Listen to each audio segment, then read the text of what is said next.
সবসময় ওষুধের উপর নির্ভরশীল না হয়ে প্রাথমিক চিকিৎসাটা বাসা থেকেও কিন্তু শুরু করা যায়। আজকে আমি যেই পাতাটা দেখাচ্ছি এই পাতাটা ডায়াবেটিস এবং উচ্চ রক্তচাপ কমাতে বিশেষভাবে সাহায্য করে থাকে। পাতাটা বিভিন্ন এলাকায় বিভিন্ন নাম থাকতে পারে, টক পাতা, চোকাই পাতা বা মেটোস পাতা।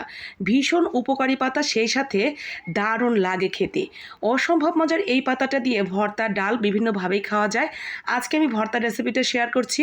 খেতে কিন্তু গরম ভাতের সাথে ভীষণ ভালো লাগে। এই পাতাটা শুধু যে মাত্র খেতেই ভালো তাই কিন্তু নয়।